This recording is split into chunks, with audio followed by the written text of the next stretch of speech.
আসসালামু আলাইকুম সুপ্রিয় শিক্ষার্থীরা, তোমরা সবাই কেমন আছো? আশা করি সবাই ভালো আছো, সুস্থ আছো এবং নিরাপদে আছো। শিমুল মেমোরিয়াল নসরাত স্কুল অ্যান্ড কলেজের সপ্তম শ্রেণীর বিজ্ঞান ক্লাসে তোমাদের সবাইকে স্বাগত জানাচ্ছি। উপস্থাপনায় আমি সাবরিনা শান্তি, সহকারী শিক্ষক, শিমুল Memorial Nusrat school and college. প্রতিদিন ক্লাসে যাওয়ার আগে তোমাদের স্বাস্থ্যবিধি নিয়ে অনেক কিছুই বলি, তো তোমরা তো স্বাস্থ্যবিধি মেনটেন করছো, আর অবশ্যই বাসার বাইরে গেলেও স্বাস্থ্যবিধি মেনটেন করেই বাসার বাইরে যাবে। তবে অনেকেই কি করছো, হ্যান্ড রাব যেটা বা হ্যান্ডসিসল ইউজ করছো, ওইটা যতটা সম্ভব বাসায় থাকাকালীন ইউজ করবে না। বাসায় যেহেতু থাকছো তখন হ্যান্ড ওয়াশ দিয়ে বা অন্যান্য যে সাবান আছে সেটা দিয়েই হাত ধুবে। কারণ তোমরা জানো যে আমরা যে হ্যান্ডসিসল বা হ্যান্ড রাব ইউজ করি সেখানে অ্যালকোহল থাকে, আর ওটা দিয়ে কিন্তু দাহ্য পদার্থ হঠাৎ করে দেখা গেলো আগুনের সংস্পর্শে গেলে তখন আবার হঠাৎ কি হতে পারে, আগুন ধরে যেতে পারে। তো এই জন্য আমরা যখন বাইরে যাবো, একান্ত যেখানে আমাদের হাত ধোয়ার ব্যবস্থা নেই সেই জায়গাটাতে শুধুমাত্র আমরা কি করবো, হ্যান্ড রাব বা হ্যান্ডসিসলটা ইউজ করবো।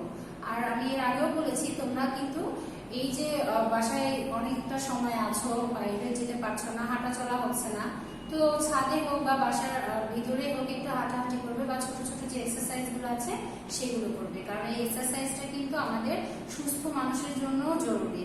আমরা অনেকে ভাবি যে সুস্থ, আমার তো স্বাস্থ্য মোটা না বা আমি তো ঠিকই আছি, তাহলে আমাকে কেন এক্সারসাইজ করতে হবে? এক্সারসাইজটা আসলে সবার জন্যই জরুরি। এই যে আমরা শ্বাস নিয়ে পড়াশোনা করছি, আমাদের ফুসফুসকে, আমাদের হার্টকে, সর্বোপরি আমাদের পুরো শরীরকে ভালো রাখতে হলে কিন্তু আমাদের এক্সারসাইজ করা প্রয়োজন। ওকে, তাহলে আমরা আজকে ক্লাসে চলে যাচ্ছি। আমাদের আজকে পাঠের বিষয় ষষ্ঠ অধ্যায় চতুর্থ। শুরুতে দেখে নিয়ে আজকে ক্লাসে এসে তোমরা কি কি শিখতে পারবে। অন্তঃশ্বসন ও বহিঃশ্বসন সম্পর্কে জানতে পারবে, শ্বসনতন্ত্রের সাধারণ রোগসমূহ সম্পর্কে জানতে পারবে। তোমরা জানো যে আমরা এখন রিভিশন ক্লাস করছি, তো রিভিশন ক্লাসে কিন্তু দেখা যাচ্ছে যে কিছু কিছু টপিক হয়তো তোমাদের সাথে আলোচনা করা হচ্ছে না। সবচেয়ে গুরুত্বপূর্ণ যে টপিকগুলো সেটা নিয়ে কিন্তু আমরা আলোচনা করছি, তবে ওভারঅল সবকিছুই থাকছে। এখন আলোচ্য বিষয়সূচিতে কি কি রয়েছে আমরা দেখে নিই। মানবদেহের শ্বসন প্রক্রিয়া, যক্ষ্মা রোগের কারণ, লক্ষণ, প্রতিকার ও প্রতিরোধ, নিউমোনিয়া রোগের কারণ, লক্ষণ, প্রতিকার ও প্রতিরোধ। তাহলে দেখো, শুরুতে আমরা দেখে নিই যে শ্বসন প্রক্রিয়া। আমরা গতদিনও পড়েছিলাম যে আমাদের দুই ধরনের শ্বসন হয়, একটা হচ্ছে কি অন্তঃশ্বসন আর একটা হচ্ছে বহিঃশ্বসন। আর আমরা কি করি, আমরা যে শ্বাসটা গ্রহণ করছি সেটাকে আমরা বলছি প্রশ্বাস, আর যেটার মাধ্যমে আমরা কার্বন ডাই অক্সাইড সমৃদ্ধ বায়ু ছেড়ে দিচ্ছি সেটাকে আমরা কি বলছি, সেটাকে আমরা বলছি নিঃশ্বাস। তাহলে দেখো, এই যে শ্বসন প্রক্রিয়া, এটাকে কিভাবে ভাগ করা যাচ্ছে, দুই ভাগে ভাগ করা যাচ্ছে। এই যে বায়ুর যে আদান প্রদান হচ্ছে এই প্রক্রিয়াটাকে, একটা হচ্ছে বহিঃশ্বসন আর একটা কি আমি বললাম, অন্তঃশ্বসন। তাহলে বহিঃশ্বসন প্রক্রিয়াটা দেখে দেখো, এই যে ফুসফুসে যে গ্যাসীয় আদান প্রদান করছে, অর্থাৎ তোমরা এখানে দেখতে পাচ্ছ এই যে আমরা কি করছি, অক্সিজেন সমৃদ্ধ বায়ুটা গ্রহণ করছি, আবার কার্বন ডাই অক্সাইড সমৃদ্ধ বায়ুটা যে ছেড়ে দিচ্ছি, এটাই কিন্তু বহিঃশ্বসন। আর এই বহিঃশ্বসনকে আবার যে দুই ভাগে ভাগ করা হয়েছে, একটা প্রশ্বাস আর একটা কি, আর একটা নিঃশ্বাস। তাহলে দেখো, আমরা যখন শ্বাস গ্রহণ করছি আবার ছেড়ে দিচ্ছি, এই প্রক্রিয়াটা তো হচ্ছে, আমরা এটা কিন্তু ভিতরে যখন যাচ্ছে, ভিতরে যে প্রসেসিং এর মাধ্যমে আমার এই যে কার্বন ডাই অক্সাইড সমৃদ্ধ বায়ুটা বাইরে বের হয়ে আসছে, এই যে ভিতরে যে প্রক্রিয়াটা, সেখানে কিন্তু কি হচ্ছে, সেখানে আমার এই যে আমরা বলি না দহন প্রক্রিয়া, বিপাকীয় প্রক্রিয়া, ওই দহন এবং বিশুদ্ধ হচ্ছে বায়ু গ্রহণ, এই প্রক্রিয়াগুলো কিন্তু আমার যে অন্তঃশ্বসন প্রক্রিয়া রয়েছে সেটার মাধ্যমে হচ্ছে। তাহলে দেখো, তোমাদের এরকম প্রশ্ন আসতে পারে যে বহিঃশ্বসন কয় পর্যায়ে সম্পন্ন হয়, তাহলে কয় পর্যায়ে সম্পন্ন হয়, প্রশ্বাস এবং নিঃশ্বাস দুই পর্যায়ে সম্পন্ন হয়। এখন দেখো, এই যে প্রশ্বাসের কথা বললাম যে আমরা কি করছি, অক্সিজেন সমৃদ্ধ বায়ু গ্রহণ করছি, আর নিঃশ্বাসের সময় দেখো, এই যে নিঃশ্বাসে কি হচ্ছে, আমার এই যে বায়ুটা দেহে যে প্রবেশ করলো, ব্রঙ্কিয়াল হয়ে অ্যালভিওলিতে যে আসলো আমার শ্বাসনালী দিয়ে, আসার পরে বায়ুথলিতে প্রবেশ করার পরে সেখানে কি হচ্ছে, সেখান থেকে অক্সিজেন সমৃদ্ধ যে বায়ুটা রয়েছে শরীর সেটা কি করছে, শোষণ করছে বা শরীরে প্রবাহিত হয়ে যাচ্ছে। তারপরে এই যে কার্বন ডাই অক্সাইড সমৃদ্ধ যে বায়ুটা থাকবে সেটা কিন্তু আবার এই যে বায়ুথলি হয়ে আবার এই যে বিপরীত প্রক্রিয়ায় কি হবে, আমাদের ব্রঙ্কিওল শ্বাসনালী দিয়ে আবার আমাদের যে নাসারন্ধ্র রয়েছে সেটা দিয়ে কিন্তু বের হয়ে যাবে। তাহলে এই যে প্রসেস, সেটাকে আমরা কি বলছি, সেটাকে আমরা বলছি কি নিঃশ্বাস। আশা করি প্রশ্বাস এবং নিঃশ্বাস এই পুরো প্রক্রিয়াটা তোমাদের কাছে ক্লিয়ার হয়ে গেছে। এরপরে দেখো, আমি বললাম যে অন্তঃশ্বসনের কথা, তো অন্তঃশ্বসন হচ্ছে কিন্তু ওই যে বললাম যে একটা আভ্যন্তরীণ বিষয়, বহিঃশ্বসনটা হচ্ছে বাহ্যিক একটা বিষয়। তার মানে কি আমরা বায়ু থেকে যেহেতু আমরা পরিবেশ থেকে বায়ুটা গ্রহণ করছি, তার মানে এটা এনভায়রনমেন্টের সাথে মানে পরিবেশের সাথে এটা রিলেশন। কিন্তু এই যে অন্তঃশ্বসন এটা কিন্তু আমার ভিতরে যে সেল রয়েছে, ব্লাড রয়েছে, সেটার সাথে কিন্তু এই রক্ত কোষ সবগুলোর সাথে কিন্তু এটা রিলেশন। তাহলে দেখো অন্তঃশ্বসনে একটা কথা রয়েছে যে দেহ কোষস্থ খাদ্য অক্সিজেনের সাহায্যে জারিত হয়ে কি করবে, গতিশক্তি আর তাপ শক্তিতে রূপান্তরিত হবে। শ্বসনে যখন আমরা সংজ্ঞা পড়েছিলাম তখনও কিন্তু আমরা এই জিনিসটা ব্যাখ্যা করেছিলাম যে কিভাবে আমাদের এই যে অক্সিজেনটা জারিত হয়ে আমরা যে খাদ্য গ্রহণ করছি সেখান থেকে যে রাসায়নিক শক্তিটা জমা থাকে সেখান থেকে এই যে তাপ শক্তি এবং গতিশক্তিতে রূপান্তরিত হচ্ছে সেটা কিন্তু আমরা তখনও ব্যাখ্যা করেছি। তোমরা এই ছবিটার দিকে খেয়াল করো, এই ছবিটা তোমরা দেখতে পাচ্ছ কি, এই যে আমাদের যে ব্লাড সেল রয়েছে আমরা জানি যে আমাদের রক্ত কি করে, রক্ত আমাদের পুরো শরীরের বিভিন্ন অঙ্গ প্রত্যঙ্গে অক্সিজেন রয়েছে, এই অক্সিজেনটা আমরা ফুসফুসে তো ফ্রেশ অক্সিজেন পেলাম, কিন্তু এই অক্সিজেনটা আমার সারা শরীরে তো পরিবহন করতে হবে। এটা কিন্তু কে করে, এই রক্ত। এই রক্ত কি করে আমাদের পুরো শরীরে প্রবাহিত হয়ে অক্সিজেন সমৃদ্ধ যে আমাদের বায়ুটা আছে এই অক্সিজেনটা আমাদের পুরো শরীরের বিভিন্ন অঙ্গ প্রত্যঙ্গে কিন্তু কি করে, প্রবাহিত করে বা পরিবহন করে নিয়ে যায়। তাহলে তোমরা দেখতে পাচ্ছ যে এইখানে কি করছে, এই যে অক্সিজেন পরিবহনে এই যে আমাদের ব্লাড সেল এবং সেল যেটা রয়েছে সেটা কিন্তু কাজ করছে। তাহলে ইন্টারনাল প্রসেস আর হচ্ছে এক্সটার্নাল যে প্রসেস রয়েছে শ্বসন প্রক্রিয়া সেটার মধ্যে ডিফারেন্স আশা করি তোমরা বুঝতে পেরেছো। তাহলে দেখো কার্বন ডাইঅক্সাইড সমৃদ্ধ রক্ত দ্বারা বাহিত হয়ে ফুসফুসে প্রবেশ করে, এই কথাটা কিন্তু আমি এখনই ব্যাখ্যা করলাম। তাহলে আমাদের যখন পার্থক্য আসবে তখন আমরা কিন্তু দুটো জিনিস দেখতে পাচ্ছি, একটা হচ্ছে একটা পরিবেশের সাথে হচ্ছে বহিঃশ্বসন হচ্ছে সম্পর্কিত, আর আমাদের ইন্টারনাল যে প্রসেস সেটা হচ্ছে কি ব্লাড এবং সেল কোষ এবং রক্তের সাথে সম্পর্কিত আমাদের যে অন্তঃশ্বসন রয়েছে সেইটা। তোমরা দেখো এখানে আমাদের ইনহালেশন প্রসেস বা অন্তঃশ্বসনের যে প্রক্রিয়া রয়েছে সেটার একটা কি আছে, একটা লেখচিত্র দেওয়া আছে। তো কিভাবে দেখো এক পর্যায়ক্রমে একটার পর একটা প্রবাহিত হচ্ছে সেটা দেখো। প্রথমে এই যে আমরা নাসারন্ধ্র দিয়ে আমাদের কি হচ্ছে, যে বায়ুটা প্রবেশ করছে, প্রবেশ করার পরে দেখো বায়ু এখান থেকে এসে আমাদের শ্বাসনালী দিয়ে কি করছে, এই যে ট্রাকিয়াতে প্রবেশ করছে, ট্রাকিয়া থেকে আবার কোথায় আসছে, ব্রঙ্কাই আসছে, ব্রঙ্কাই থেকে ব্রঙ্কিওলে, তারপর আমাদের যে বায়ুথলিটা রয়েছে সেই বায়ুথলিতে প্রবেশ করছে। এখানেই কিন্তু কি হচ্ছে, এখানে যে অক্সিজেন সমৃদ্ধ যে বায়ুটা রয়েছে এখান থেকে অক্সিজেনটা আমাদের কি হচ্ছে পর্যায়ক্রমে আবার দেখো এই যে ব্লাড যে সেল রয়েছে বা রক্তনালী যেটা রয়েছে সেই রক্তনালীর মাধ্যমে আমাদের কি হচ্ছে দেহের পুরো অংশে কি করছে, ছড়িয়ে পড়ছে। এবারে দেখো আমরা যে বহিঃশ্বসনের যখন প্রক্রিয়াটা শুরু হবে উল্টা প্রসেসে, এই যে বায়ুথলি থেকে এখান থেকে আবার কি হবে, উল্টা দিকে বিপরীত দিকে যাবে। তখন কি হবে, তখন দেখো এখান থেকে কার্বন ডাইঅক্সাইড সমৃদ্ধ বায়ু এই ব্রঙ্কিও হয়ে ব্রঙ্কাই হয়ে ট্রাকিয়া হয়ে শ্বাসনালী হয়ে কি হবে, আমাদের এই যে নাসারন্ধ্র রয়েছে সেটা দিয়ে কিন্তু বের হয়ে যাবে। তাহলে এই অন্তঃশ্বসনের যে প্রসেসটা রয়েছে এই প্রবাহ চিত্রটা দেখলেই কিন্তু আমরা বহিঃশ্বসনের যে প্রবাহ চিত্র সেটাও কিন্তু বুঝতে পারবো। কারণ আমার হচ্ছে অন্তঃশ্বসনের যে প্রক্রিয়াটা ঘটবে, প্রবাহিত হবে যেভাবে, আমার বহিঃশ্বসনে গিয়ে তার কি হবে, বিপরীত প্রসেসে সেটা প্রবাহিত হবে। আশা করি অন্তঃশ্বসন আর বহিঃশ্বসনের মধ্যে তোমাদের আর কোনো পার্থক্য করতে কোনো ঝামেলা হবে না এবং তোমরা খুব ভালোভাবে বুঝতে পেরেছো। আর যেহেতু তোমাদের এটা রিভিশন ক্লাস, এখন কিন্তু তোমাদের আত্মস্থ করতে আরো বেশি সুবিধা হবে, কারণ এর আগেও তোমরা পড়েছো, এখন আবার ক্লাস করছো, তোমাদের কিন্তু মেমোরাইজ করতে অনেক বেশি সুবিধা হবে। এখন দেখো এই যে আমাদের শ্বসনতন্ত্র রয়েছে, শ্বসনতন্ত্র তো আমরা জানি যে আমাদের বিভিন্ন অঙ্গ প্রত্যঙ্গ রয়েছে শ্বসনতন্ত্রে, যে ট্রাকিয়া, ফুসফুস, তো এই যে অন্যান্য যে অংশগুলো রয়েছে এগুলো তো বিভিন্ন ধরনের রোগ হয়। তো এই শ্বসনতন্ত্র যখন হচ্ছে বিভিন্ন ধরনের যে রোগগুলো হচ্ছে তার মধ্যে কি কি রয়েছে, যক্ষা রয়েছে, নিউমোনিয়া রয়েছে, ব্রঙ্কাইটিস রয়েছে, অ্যাজমা রয়েছে। তো তার মধ্যে দেখো প্রথমে আমরা যে টপিকটা নিয়ে আলোচনা করবো সেটা হচ্ছে যক্ষা। তো যক্ষা দেখো ব্যাকটেরিয়ার আক্রমণে হয়, এটা কিসের আক্রমণে হয়, ব্যাকটেরিয়ার আক্রমণে। তোমরা এখানে একটা জায়গা দেখতে পাচ্ছ, ছবি দেখতে পাচ্ছ, এটা হচ্ছে কি, এটা হচ্ছে যে একটা ব্যাকটেরিয়া, সেই ব্যাকটেরিয়ার ছবি দেওয়া আছে মাইক্রোব্যাকটেরিয়াম টিউবারকুলোসিস। তাহলে দেখো এখানে কিন্তু আমি আবার বাংলা ইংলিশে লিখে দিয়েছি যাতে করে তোমাদের যদি এরকম কোনো প্রশ্ন আসে যে যক্ষা রোগের জন্য দায়ী অণুজীবের নাম কি বা ব্যাকটেরিয়ার নাম কি, তোমরা যাতে লিখতে পারো। আর যখন কোনো সায়েন্টিফিক নেম লিখবে অবশ্যই কি করবে, অবশ্যই সেটা নির্ভুল বানানে হতে হবে।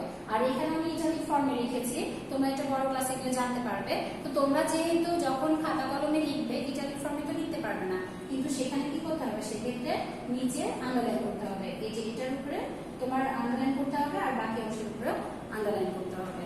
এই যে স্পিসিস, বর্ণ, এগুলো সম্পর্কে তোমরা পরবর্তী ক্লাসগুলোতে জানতে পারবে। তাহলে দেখো মাইক্রোব্যাকটেরিয়াম টিউবারকুলোসিস নামক ব্যাকটেরিয়ার আক্রমণে কিন্তু আমার যক্ষা রোগটা হচ্ছে।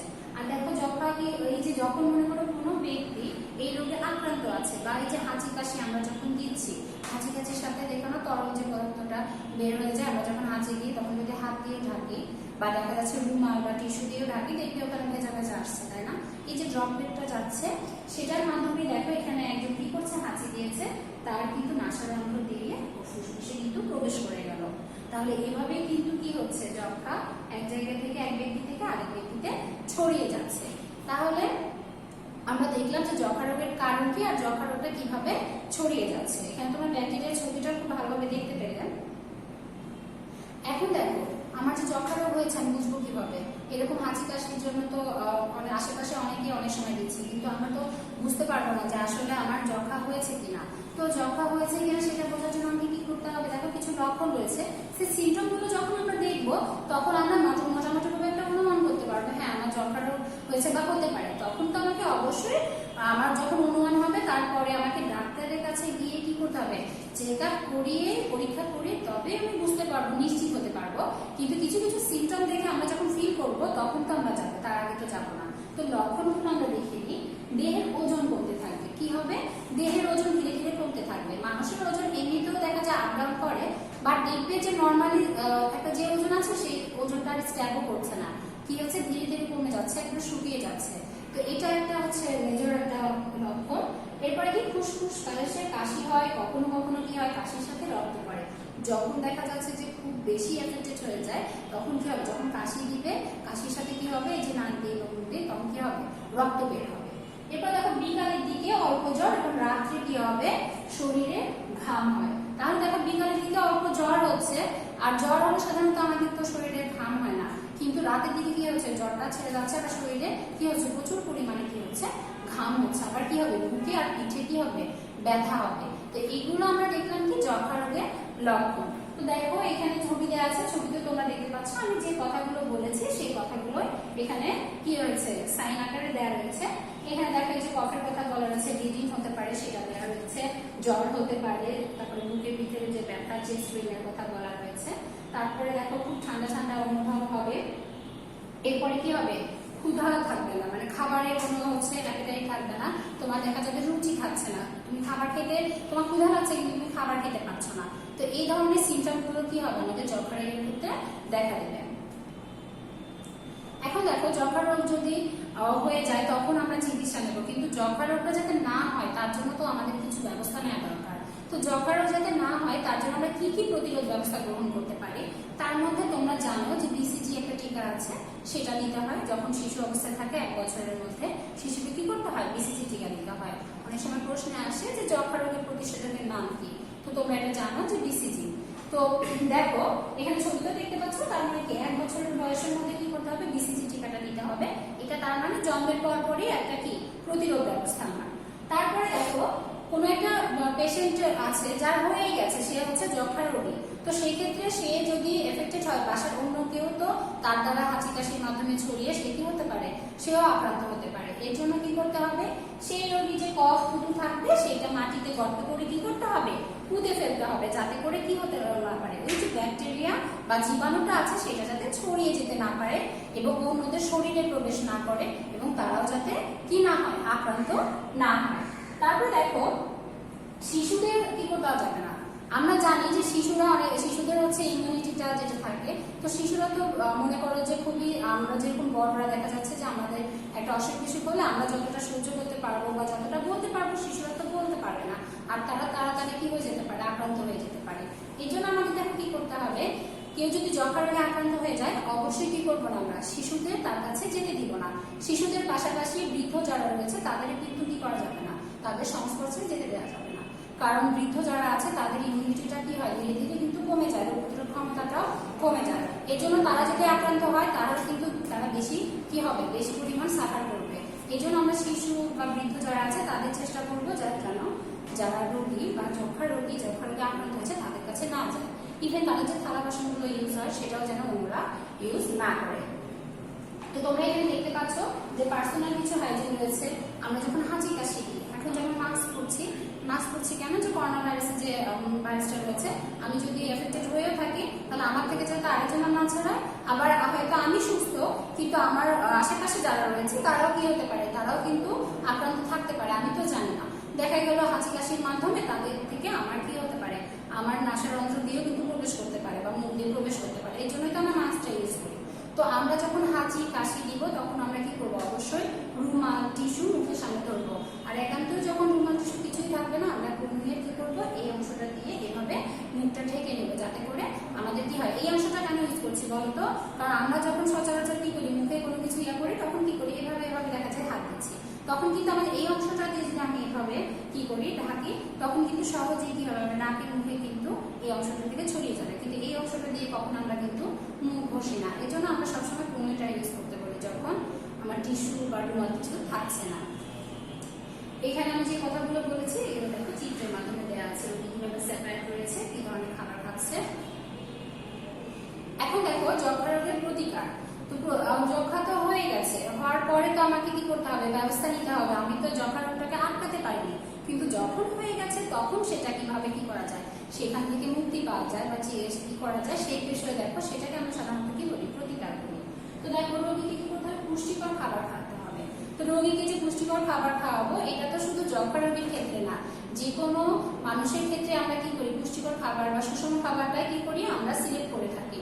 আবার অসুস্থ রোগীর ক্ষেত্রে অবশ্যই কি করা হয়, যখন কেউ অসুস্থ থাকে অন্যান্য সময় দেখা যাচ্ছে হয়তো রিচ ফুড খাচ্ছে, তারপর জাঙ্ক ফুড খাচ্ছে, কিন্তু যখন অসুস্থ থাকে সেই রোগীর ক্ষেত্রে কিন্তু কোনোভাবে কি করা হয় না, কোনোভাবে কিন্তু ওই ধরনের খাবার প্রেফার করা হয় না।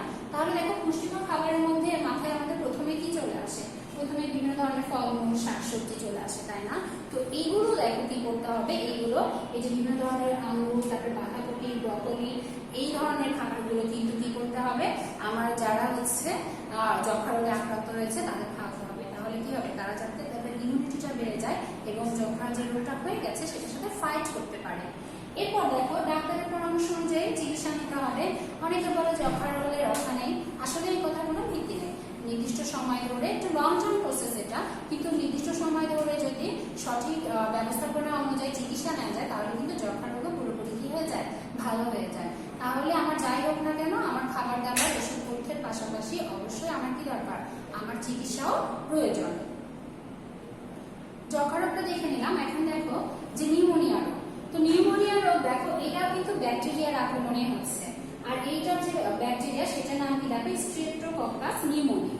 তো এই ব্যাকটেরিয়ার আক্রমণে কি হচ্ছে, এই ব্যাকটেরিয়ার আক্রমণে কিন্তু আমাদের যে নিউমোনিয়া যে রোগটা রয়েছে সেটা হচ্ছে অতিরিক্ত যখন ঠান্ডা লেগে যাচ্ছে তখন দেখবে যে ছোট বাচ্চাদের এবং বৃদ্ধদের সাধারণত এই রোগটা বেশি হয়ে থাকে। তো ছোট বাচ্চাদের এটা প্রায়শই দেখে থাকবে যে অনেক বেশি যখন ঠান্ডা লেগে যাচ্ছে তখন কি হচ্ছে, এই রোগ হচ্ছে নিউমোনিয়া রোগটা হয়ে যাচ্ছে। তো নিউমোনিয়া যে ব্যাকটেরিয়াটা রয়েছে, তোমরা এখানে দেখতে পাচ্ছ যে এইখানে কি দেওয়া রয়েছে, এখানে দেখো যে ব্রঙ্কিউল রয়েছে সেই ব্রঙ্কিউলের যে অংশটা দেওয়া রয়েছে, আর এখানে দেখো এই যে মিউকাস দেখতে পাচ্ছ, এখানে যে অংশটুকু সেখানে দেখো, আর এইখানে যে ব্রঙ্কিউল রয়েছে সেই অংশটা দেখো। এটা হচ্ছে নরমাল যে হচ্ছে ব্রঙ্কিউলের যে অংশটা রয়েছে সেখানে দেখো কতটা ফাঁকা বা ফাঁপা রয়েছে। আর এইখানে দেখো যখন ওই ব্যাকটেরিয়াটা আক্রমণ করেছে, ব্যাকটেরিয়া ওখানে গেছে, সেই ব্যাকটেরিয়া আক্রমণের ফলে দেখো ছিদ্রটা কি হয়ে গেছে, ছিদ্রটা সরু হয়ে গেছে। আর ছিদ্রটা যখন সরু হয়ে গেছে তখন তো অবশ্যই কি হবে, তোমার শ্বাস নিতে কষ্ট হবে। তারপর দেখো এখানে অ্যালভিওলি ছবি দেওয়া আছে, এটা হচ্ছে একটা হেলদি অ্যালভিওলি যেটাতে কি হয়নি, ব্যাকটেরিয়া আক্রমণ করে নাই, সেই অ্যালভিওলিটা দেখো। আর যেখানে ব্যাকটেরিয়া আক্রমণ করেছে সেই অ্যালভিওলিটা দেখো, এই অংশটুকু ধরে কিন্তু কি হচ্ছে, এই অংশটুকু জুড়ে ব্যাকটেরিয়া আক্রমণ করেছে। এই যে তোমরা দেখতে পাচ্ছ এটা কি, এটা যে স্ট্রেপ্টোকক্কাস নিউমোনিয়া যে ব্যাকটেরিয়ার কথা বললাম, এটা কিন্তু সেই ব্যাকটেরিয়াটি ছবি তোমরা দেখতে পাচ্ছ। তো এখানে দেখো কিভাবে শ্বাসনালী দিয়ে পর্যায়ক্রমে আমার কি করছে, ব্যাকটেরিয়া ব্রঙ্কিউল হয়ে ব্রঙ্কাই হয়ে একেবারে আমার এই যে বায়ুথলি রয়েছে, এই বায়ুথলিতে দেখো, এটা বায়ুথলি, বায়ুথলিতে প্রবেশ করছে, দেখতে পাচ্ছ। তখন এই বায়ুথলিতে প্রবেশ করে কিন্তু বায়ুথলিতে এফেক্টেড করলো, আক্রান্ত করলো। আর ওইদিকে আমি দেখলাম যেহেতু আমার কি হচ্ছে, যে ব্রঙ্কিউল হয়ে আসছে, এই যে ব্রঙ্কাই হয়ে আসছে, তখন কিন্তু এই যে এটাকেও কি করছে, আক্রান্ত করছে। তাহলে আমরা দেখে নিলাম কিভাবে নিউমোনিয়া রোগে হচ্ছে আমাদের শ্বাসনালী বা শ্বসনতন্ত্র আক্রান্ত হয় এবং ব্যাকটেরিয়ার কারণে এই নিউমোনিয়া রোগটা হয়ে থাকে। এই বানানটাও তোমরা ভালো করে খেয়াল করবে, আমি এখানে কিন্তু লিখেও দিয়েছি, এই বানান যাতে কোনোভাবে ভুল না হয়। এখন দেখো এই নিউমোনিয়া রোগের কিছু লক্ষণ রয়েছে। কি কি লক্ষণ রয়েছে আমি দেখে নিই। দেখো কাশি ও শ্বাসকষ্ট হয়, এটা কিন্তু একটা নর্মাল একটা সিমটম সব ধরনের যে শ্বসনতন্ত্রের রোগ রয়েছে, কারণ শ্বসন প্রক্রিয়াটাতেই তো আমার শ্বসনতন্ত্র সাহায্য করছে, আর তখন সেটা যে কোনো ভাবে কি হলো ক্ষতিগ্রস্ত হলে আমার শ্বাসকষ্ট হবে বা শ্বাস নিতে কষ্ট কিন্তু হবে। তো এটা একটা নর্মাল সিমটম যে কোনো ধরনের শ্বসনতন্ত্রের রোগে। কাশি হবে, আবার কি হবে, শ্বাসকষ্ট হবে। শ্বাস নেওয়ার সময় কি হবে, যেহেতু শ্বাস নিতে তার অনেক বেশি কি হচ্ছে, বেগ পেতে হচ্ছে, তখন এইভাবে যখন নিঃশ্বাস নেবে তখন নাকে যে ছিদ্রটা রয়েছে সেটা কি হয়ে যাবে, বড় হয়ে যাবে, আর বেশি জ্বর হয়। আমরা যখন যক্ষা রোগ দেখেছিলাম বিকালের দিকে জ্বর হয়, কিন্তু অল্প জ্বর হয়। এই ক্ষেত্রে জ্বরটা মানে টেম্পারেচারটা কিন্তু বেশি থাকবে। আর কাশির সময় কি হবে, বুকে ব্যথা হবে। তোমরা ছবিটাতে খেয়াল করো, এই যে দেখো এখানে ছবিটা দেখতে পাচ্ছ কি হচ্ছে, এখানে আমাদের যে মাংসপেশি রয়েছে, তারপরে বন রয়েছে, সেগুলোতে কি হচ্ছে, সেগুলোতে অস্বস্তি হচ্ছে বা ব্যথা হচ্ছে। তারপরে দেখো শুকনো কাশি, এক্ষেত্রে কি হবে, আমরা যক্ষাতে দেখলাম কি কাশির সাথে রক্ত করতে পারে, আর এখানে কিন্তু শুকনো কাশি হবে, মানে কাশি দিচ্ছে সেটার সাথে যে শ্লেষ্মা বা যে হচ্ছে তরল পদার্থ বের হবে ওটা কিন্তু বের হবে না। তারপরে দেখো আমাদের তলপেট যেটা রয়েছে সেই তলপেটে কি হবে, তলপেটে ব্যথা হবে।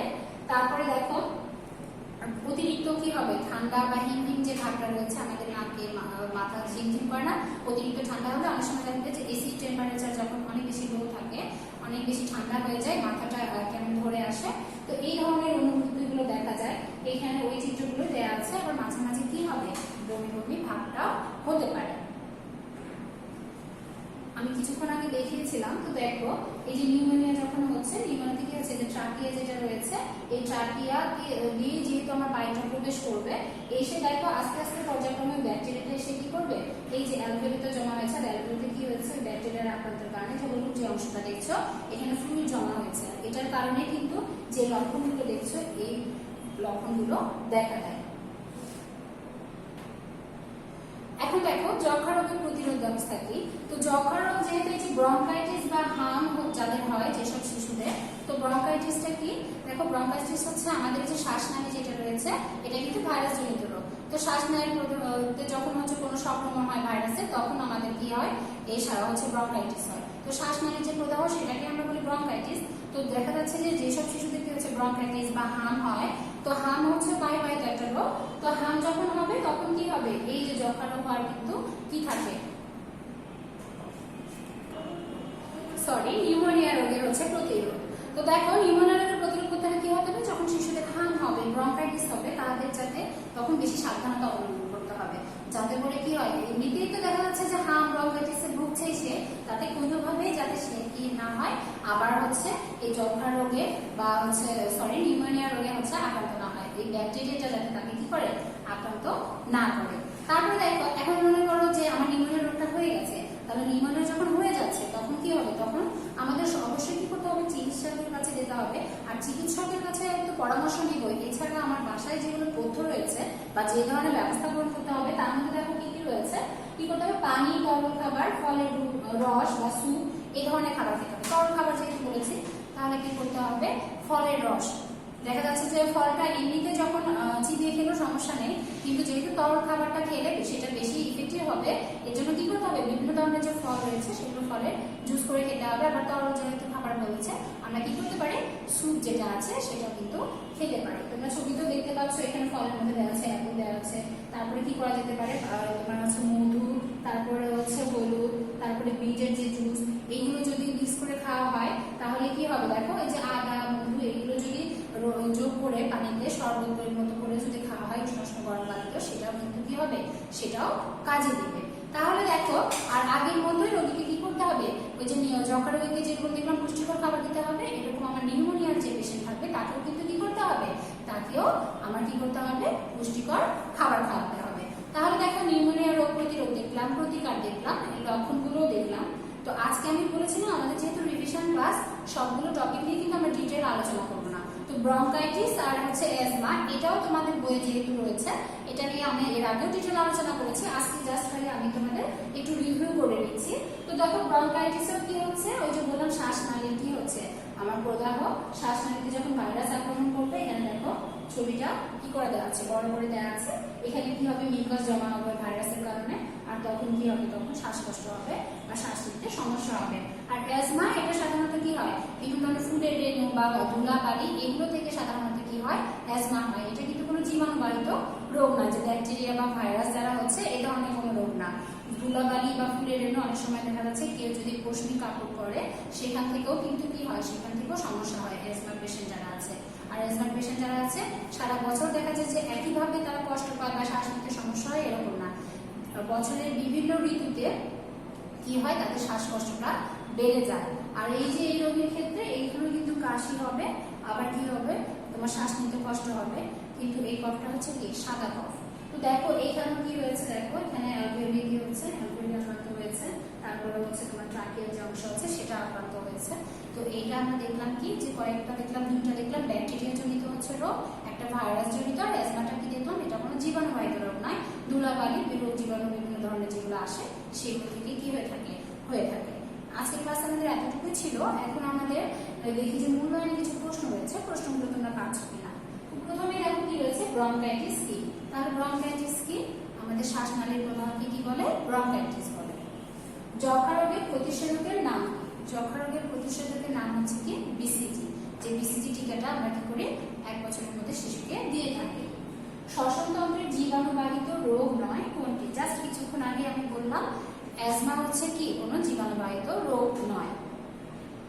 আগামী দিন তোমাদের রিভিশন টপ লিস্ট রয়েছে, এই যে অধ্যায় যে শ্বসন রয়েছে, আজকে যে যতটুকু আলোচনা হলো এতটুকুর উপরে প্রথম অংশটুকু টপ লিস্ট তোমাদের আগে হয়ে গেছে। আশা করি মনোযোগ সহকারে ক্লাসগুলো করছো, যেহেতু রিভিশন ক্লাস হচ্ছে এটা তোমাদের একটা প্লাস পয়েন্ট। যে অংশগুলো তোমরা হয়তো ভালোভাবে বুঝতে পারোনি বা বুঝেছো, সেই অংশগুলো কিন্তু আরো ভালোভাবে আত্মস্থ করার এবং বোঝার সুযোগ পাচ্ছ। তাই রিভিশন ক্লাসগুলো কিন্তু হেলাফেলা করা যাবে না, রিভিশন ক্লাসটাও কিন্তু মনোযোগ সহকারে দেখতে হবে, বুঝতে হবে। আগামী ক্লাসের আমন্ত্রণ জানিয়ে এখানে শেষ করছি। সবাই ভালো থাকবে, সুস্থ থাকবে।